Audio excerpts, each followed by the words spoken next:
तो आइए आज हम बात करते हैं। अगला चैप्टर है हमारा आहार आयोजन, चैप्टर 9। पाठ का जो नाम है आहार आयोजन है। तो देखिए, इससे पहले मैं आपको कुछ बताना चाहूंगा। आहार का मतलब है भोजन। तो देखिए, भोजन हमारी केवल भूख ही शांत नहीं करता, परंतु भूख के साथ साथ हमारे शरीर को स्वस्थ रखने, शक्ति प्रदान करने, कार्य क्षमता बनाए रखने, शारीरिक वृद्धि एवं शरीर को सुचारू रूप से चलाने के लिए भी भोजन या आहार हमारे शरीर के लिए बहुत ही आवश्यक है। क्योंकि आहार आयोजन परिवार के सभी सदस्यों की पोषण संबंधी आवश्यकताओं की पूर्ति हेतु किया जाता है।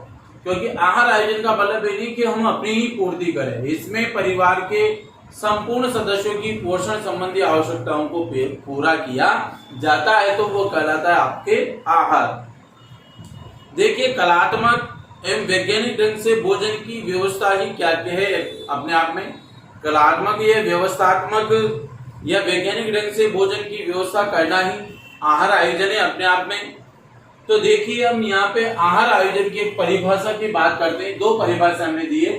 परिवार के सभी सदस्यों को उनकी पोषणिक आवश्यकताओं के अनुरूप, यानी इनकी पोषण संबंधी आवश्यकताओं के अनुरूप भोजन उपलब्ध कराना ही आहार आयोजन कहलाता है।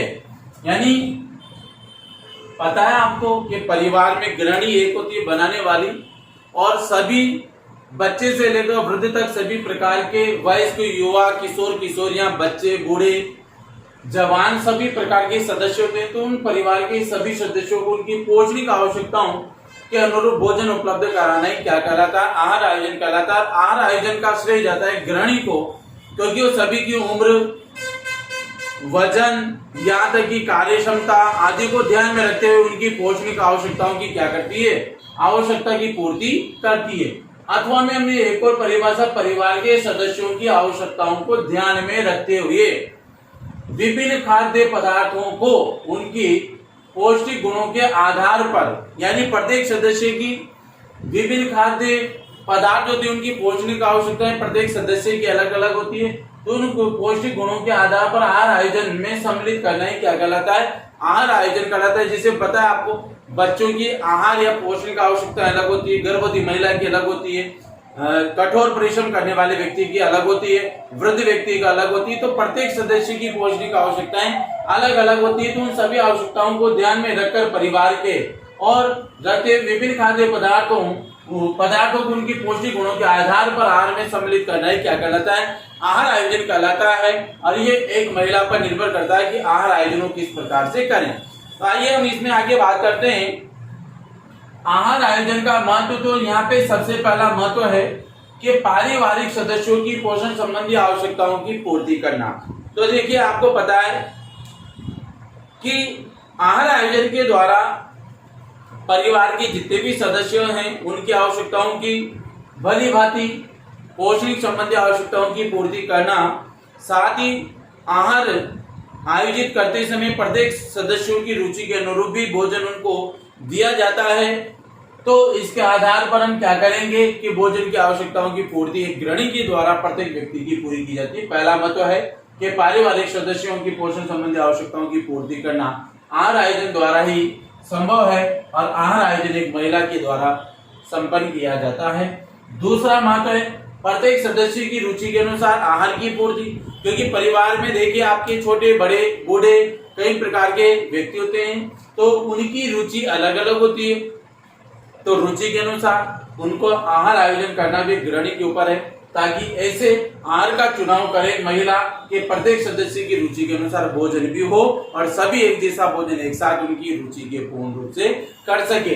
तो आहार जो आयोजन है उसके महत्व में कि प्रत्येक सदस्य की रुचि के अनुसार आहार की पूर्ति हो, ये आहार आयोजन में होना चाहिए। ये किसके ऊपर निर्भर करेगा, गृहिणी के ऊपर। नंबर 3, भोजन में विविधता के साथ साथ, यानी विभिन्नता के साथ भोजन में, ऐसा नहीं कि एक जैसा भोजन दे रहे हैं, भोजन में विविधता के साथ साथ कम मूल्य में पौष्टिक भोजन की पूर्ति भी हो जानी चाहिए। यानी महिला के अंदर ये गुण हो, गृहिणी के अंदर, कि भोजन में विभिन्नताएं तो लाए, वो प्रतिदिन अलग अलग तरह का भोजन बनाए, परंतु उस विभिन्नता के साथ साथ वह कम मूल्य में पौष्टिक गुणों की पूर्ति एक साथ कर दे सभी सदस्यों की। तो ये किसके ऊपर निर्भर करेगा? ये करेगा गृहिणी के ऊपर, ताकि वह कम समय और धन एवं भोजन में विविधता लाते हुए पौष्टिक यानी कि कम मूल्य में कम पैसों में परिवार के सभी सदस्यों की आवश्यकताओं की पूर्ति कर सके। ये भी आहार आयोजन का तीसरा महत्व है। नंबर 4 है गृहिणी के समय, शक्ति और धन की बचत हेतु। तो देखिए गृहिणी अपने समय, शक्ति, धन तीनों की बचत कर सकती है।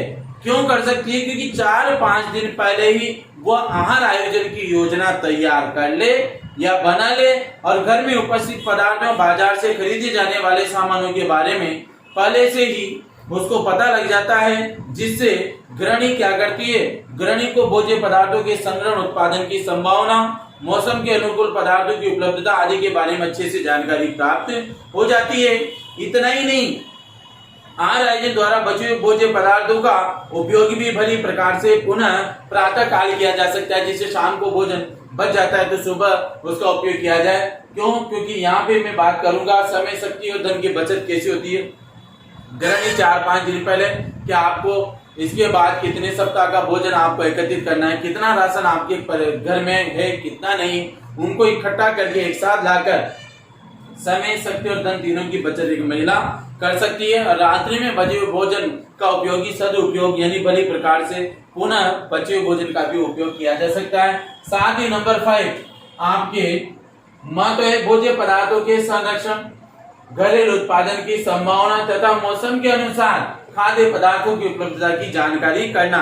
यानी महिला को यह भी ज्ञात हो कि भोजन किस प्रकार से मौसम के अनुरूप उसका संरक्षण लंबे समय के लिए, कौन सा भोजन है जिसका संरक्षण लंबे समय के लिए किए करें। घरेलू उत्पादन की संभावना, ऐसा कौन सा भोज्य पदार्थ जिसको घर में ही उत्पादित किया जा सके तथा मौसम के अनुसार खाद्य पदार्थों की उपलब्धता की जानकारी एक आहार आयोजन के अनुसार एक गृहिणी को होना चाहिए, ताकि मौसम के अनुसार वो भोजन से बने व्यंजनों को परिवार के पौष्टिक आवश्यकताओं के ध्यान रखते हुए परिवार के सदस्यों को भोजन के रूप में दे सके और इनको उपलब्ध करा सके। तो ये 5 महत्व थे आपके, और ये था आपके आहार आयोजन। अगले वीडियो में पढ़ेंगे आहार आयोजन की आवश्यकता और आहार आयोजन के सिद्धांत। Thank you so much.